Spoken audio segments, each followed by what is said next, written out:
Hello and welcome to Prairie Pulse. Coming up a little bit later on the show, we'll explore the ongoing mystery surrounding the Kensington Runestone in Alexandria, Minnesota. But that's later. First up now, we have joining us West Fargo Mayor Rich Mathern. Rich, thanks so much for joining us today. Glad to be here. As we get started, Rich, for the folks out there that may not know you, tell us a little bit about yourself and your background. Well, I'm originally from Strasburg, North Dakota, which is down hometown of Lawrence Welk in south central North Dakota. Graduated from the University of North Dakota with a journalism degree and did my graduate work here at North Dakota State University. So married a couple of lovely girls, a lovely wife, been married 26 years. Okay. Now, how did you become, well, other than being elected, what made you decide to run for the West Fargo mayor? Well, I've always had an interest in politics. Even as a kid, I'd read everything I could in the newspapers about politics. And then after graduating from the University of North Dakota, I had a radio job and then a TV job in Bismarck. And I had the opportunity to cover some legislative sessions and then move over to television over here. And after I left television, I just kind of decided that this is something I'd like to try. I came home one night and told my wife that I'd really like to run for the West Fargo City Commission, and fully expecting her to drop her jaw and say, "Are you nuts?" But she said, "Oh, hey, I'll support you, and we'll work together on a campaign." And so I started as a West Fargo City Commissioner, and then after 4 years, the then Mayor Dave Stedman decided not to run again and encouraged me to run. And so I'm just starting my third term. Well, so you just recently reelected. Last June. And so that means you've been mayor how long now? 8, going into my 9th year. Going into your 9th year. What are some of the biggest challenges that you see the city facing as you go into this new term? Well, one of the biggest challenges, and it's a good challenge, and I love that challenge, is our growth. We've had tremendous growth. In the year 2000, our population was at 14,900. And we're predicting now that when the new census figures come out, we'll be at a little over 26,000. So that's tremendous growth in a 10-year period. And with that has come infrastructure challenges to meet those demands. We've needed to gear up with more staff and those kinds of things. But those, to me, are really a positive challenge. I know there's many cities around the country that would welcome that kind of a challenge. Instead of imploding, we're kind of exploding. Well, yeah, you sure are. And we're going to get to some of that, I hope. But how much time does it take for you to be, I mean, mayor is part-time in West Fargo, Yes, I there believe. is. But I assume it takes a lot of time and energy for you. It all depends the time of the year. In the fall and the spring, I seem to be at my busiest. And in the summertime, when everybody leaves town, it slows down a little bit, and I welcome that. So there is no full-time mayor in North Dakota. So you just kind of have to balance. You know, that's why we have a city administrator and some great staff. You know, we set policy. I don't get involved in the day-to-day operations because I don't know how to set a sanitation route, nor would I want to know how. But when it comes to, we have to increase the rates, then I need to get involved and say why and explain to the public, here's why we have to do that. Yeah. You talked a lot about your growth, and I guess you've already seen voters reject a new school, or at least the plan for a new school. So start with that. How about the school overcrowding? How are you going to deal with it? Well, that is a big challenge for our school district, and 2 bond issues have been rejected now, and we now have a new superintendent, and I think he hit the ground running, and he is going to, and the school district, school board are going to have to explain, really, I think, in a better way of why it's necessary, and here's what we want to build.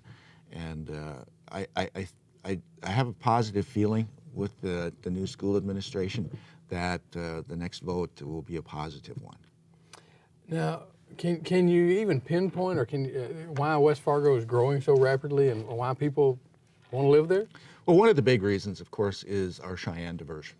To me, it's worth its weight in gold. It was a 20-year process to get it built. 1993 or 94 is when it went into operation. Then we had the 1997 flood in Fargo. And that's really when we saw that curve start to rise in housing, when people realized that, hey, they have a diversion over there and flooding is really not an issue except for occasional street flooding and those kinds of things. So that has really been a positive for us. And we've gone out of our way and really tried hard to work with developers. Well, can you talk a little bit about the business climate in West Fargo? Well, that's always a challenge. You know, you want to have a certain ratio of business to homes. And we've grown so much in our homes that that ratio is still at an imbalance. But, and now we just opened a new interchange, 9th Street interchange, Veterans Boulevard, across from the Urban Plains Center. And Sanford owns land on the Fargo side, and we hope they start building tomorrow. So we have a corridor there that is just ripe for retail development.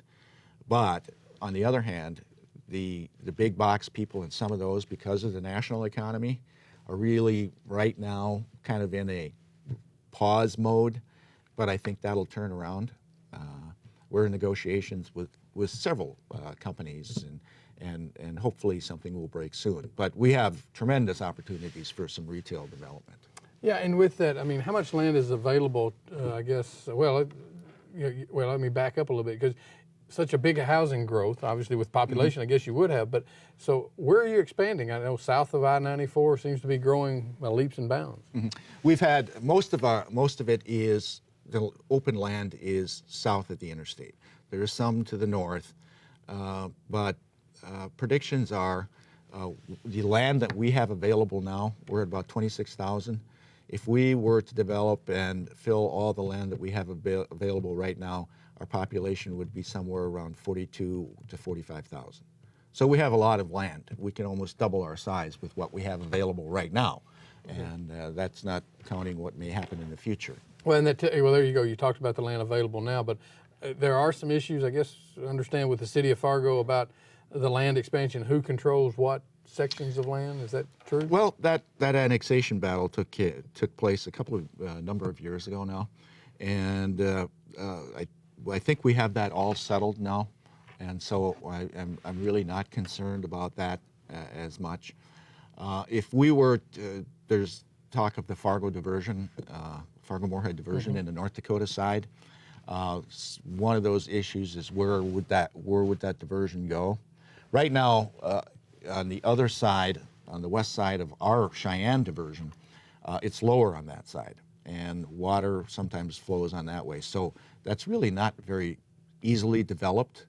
But if they would put that diversion, if it ends up a mile or two west of our diversion, that land in between would then become, for our grandchildren and their children, land that could be developed for the city of West Fargo. So that diversion, where it's located, is very, very important to the city of West Fargo. Okay. Well, now you talked about the census and 14,000 to 26,000. I mean, most cities, I guess, usually find a plateau. Do you see it still growing significantly, or are you going to plateau somewhere? Well, it's hard to sustain the growth that we did. It was just a time where it was just not time. It's all the better term I can use for it. It's stabilized a little bit. From what we're seeing, because of the economy and some reluctance, even though North Dakota economy is good, there's been some reluctance on homeowners' part to build, and so things slowed down. But we're already seeing plats come in for next year, and I've been somewhat surprised, and I think next year, in the next couple of years, we're really going to see some more really good growth in the city of West Fargo. Well, you're talking about homeowners. Tell us about how are the property taxes in West Fargo? Well, they're comparable to, let me back up a little. Everybody thinks they pay too much property taxes, including Mayor Rich Matter. And that is such a balancing act of providing the services people want and need and that property tax. And so for us, it's important that we increase our retail base because of that sales tax that comes in from that retail base. We use some of that money to help with infrastructure costs. And so that is why it's really important to me to build that retail base. But I'd say the taxes are comparable in the metro region. Ours are. Okay. Well, now, something recently happened. Let's talk a bit about West Fargo's joining the FM Fargo-Moorhead Chamber of Commerce. How did that come about? Well, there was a move. They lost. The chamber lost their chamber director, and then discussion opened up among chamber members. Is this now the time that we should join with the FM chamber? And so they put it to a vote. The executive board put it to a vote, and the merger is going through. And so I think there's a lot of positives with that, and working together and working on legislative issues and those Well, types talk of more things. about that.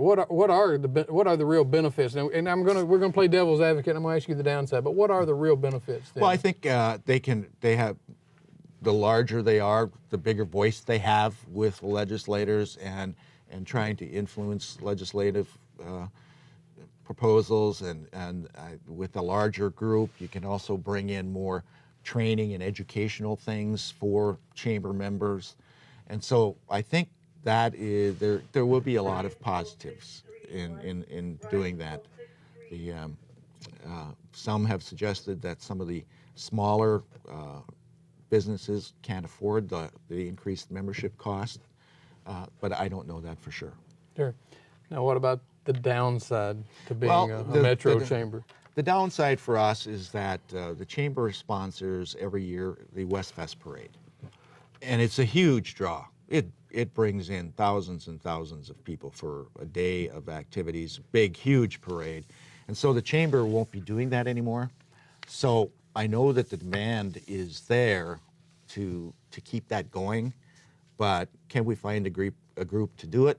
And are we, as a city, going to have to work with a group to?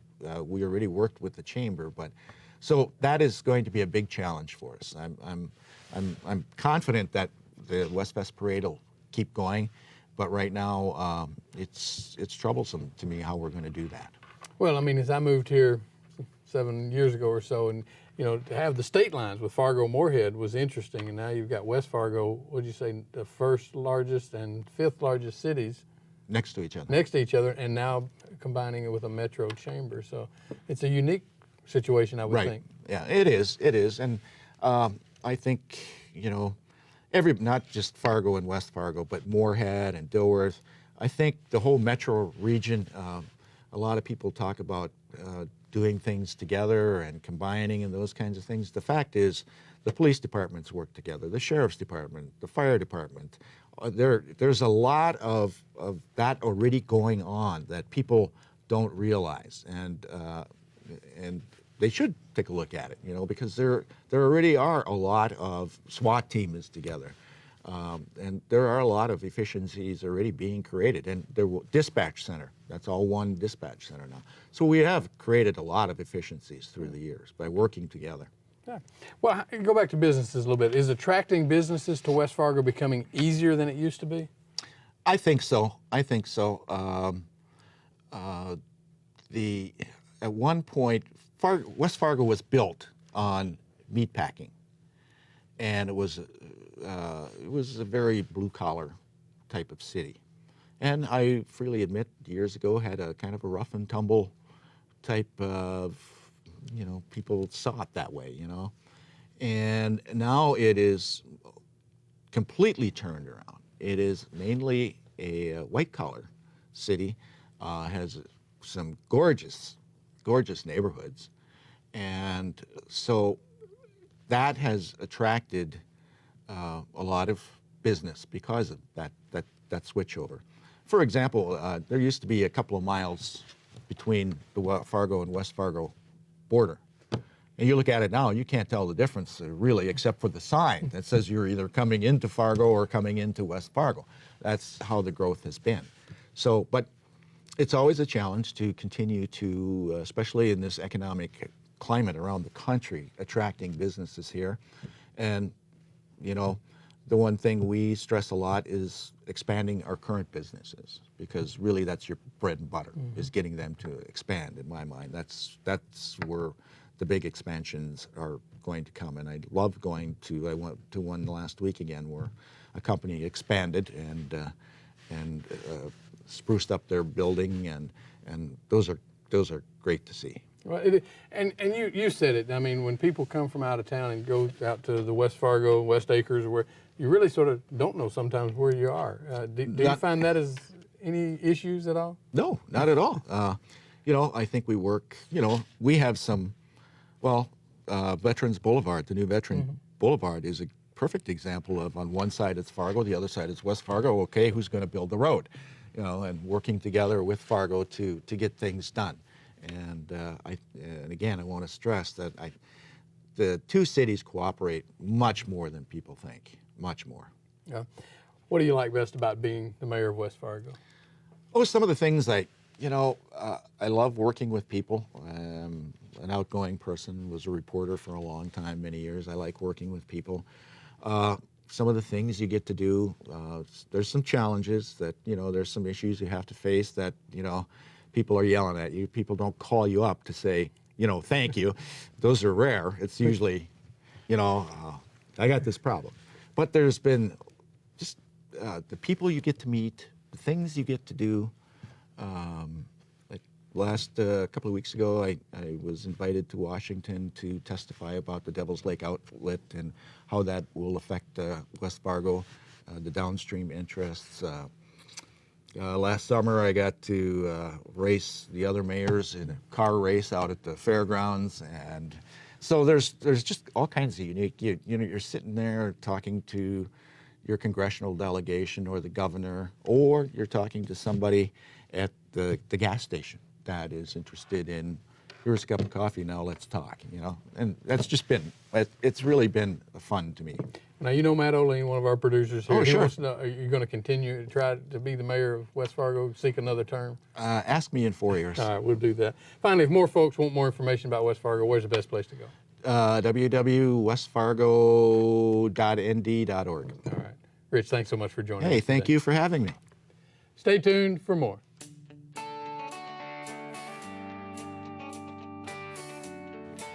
The Kensington Runestone is one of Minnesota's great historical mysteries. Was the rock carved by 14th century European explorers who made it to the inland of North America? Or is it a big hoax? Well, let's go to Alexandria, Minnesota, where the stone is housed, to find out.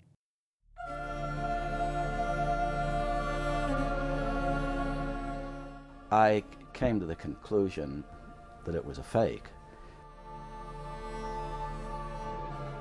And I would maintain that he definitely has an agenda and an axe to grind against this artifact. The Runestone Museum was constructed in 1958, and it was founded primarily to house the Kensington Runestone. The stone was found by a farmer, Olaf Ullman and his sons, while clearing ground on their farm near Kensington, Minnesota in 1898. It was entwined in the roots of an aspen tree, and once they pulled it up, they found some writing on it, some lettering on it, and soon found out that it was runic writing. And that's what kind of started the mystery of the runestone. We have researchers that are adamant about its authenticity, and then those that question the authenticity. The first phase was to conduct sort of an overall forensic evaluation, and we did that, and we were able to document several interesting things.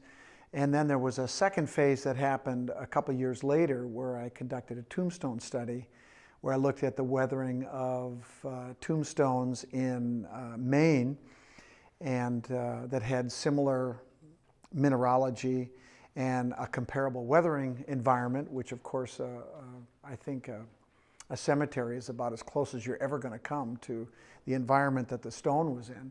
And what I did was try to document how long it took for certain minerals that had already weathered away on the runestone, how long did it take for those to weather off these tombstones. And I concluded that process took about 200 years when they started to come off the surface, and since they were already gone on the runestone, I concluded that the weathering must be older than 200 years. And that's from 1898 when the stone was pulled out of the ground. The conservative estimate is that the weathering of the inscription puts it no sooner than the late 1600s.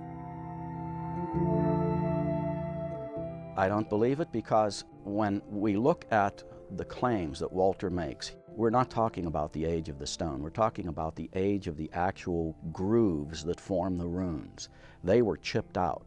And Walter is claiming that those rune grooves are very old.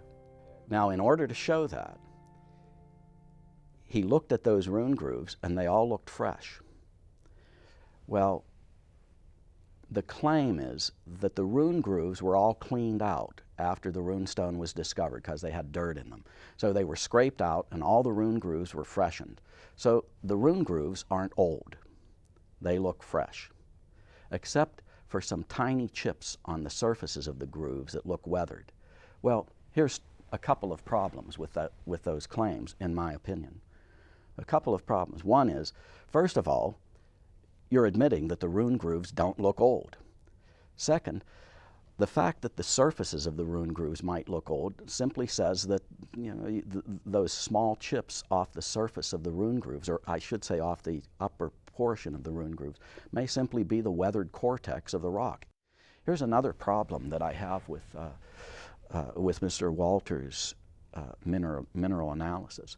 He took the runestone to Sweden some years ago, 2003 or so, and I was told, and many of us were told here in Minnesota, that the runestone was going to Sweden so that real experts in archaeology and runic studies could look at this and prove it once and for all. And the geologists that looked at it were skeptical, and they did not endorse it. Well, I think the preponderance of evidence is consistent with it being here, being carved in the 14th century, and since the rock is indigenous to Minnesota, which was one of the conclusions we reached from the geologic work, somebody came here that had that knowledge, presumably from somewhere in Europe, and carved the stone, and I believe immediately buried it as a land claim. Well, I think the author of the inscription was most likely a Cistercian monk. There are a number of reasons why we think that. We also speculate that in the middle of the 14th century, which was not long after the medieval order of Knights Templar were put down, who are essentially one and the same ideologically with the Cistercians, who founded them officially in 1128. What happened to them? I believe that they came over here. And I think the Kensington runestone is one of the documents that they left. The idea that the Templars or Cistercians were in America, I have no idea where this evidence comes from. I've seen and read about what he says. I just find it unbelievable. And so as far as a route that they could have taken, one is one that's been put forth by many people, which is the Hudson Bay, Nelson River, Lake Winnipeg, Red River route, which will put you in the Kensington area. The other is the Great Lakes route, which personally, just because I like it better, I think they may have followed that route. The Kensington runestone comes from the middle of the continent, from the middle of Minnesota. It's literally hundreds of miles from any major lake or waterway, like, let's say, Hudson Bay or even Lake Superior. Because you would expect that Norse explorers would have come to, when they came to America, would have first come to the coastal areas and settled there or explored there. When we look for the explanation, what do we get? We get coincidence. Coincidence piled on coincidence. All sorts of circumstances that are unlikely. For example, here's a runic inscription that's found by a farmer in 1898. The farmer, it turns out, is Swedish. He's an immigrant to America from Sweden. He has in his possession, after the runestone is found, books and newspaper clippings with runic writing in them. I would have no problem saying I was wrong. This is a Viking site, and I mean, there would be funding, there would be excitement. I'd be famous. People are certainly entitled to their opinions, and but unfortunately, they haven't put forth any evidence to support that. And you know, doing forensic work and analyzing logic problems is what I do for a living all day, every day. And the fact is that there are many facts from multiple disciplines, including geology, which is a hard science discipline, that are consistent with this being a medieval artifact. We just feel that the stone is available to any serious researcher, and we more or less take a neutral position on the, is it authentic or is it not? Well, it's just the best kept secret in Minnesota, so go out and tell all of your friends and neighbors to stop in and see us.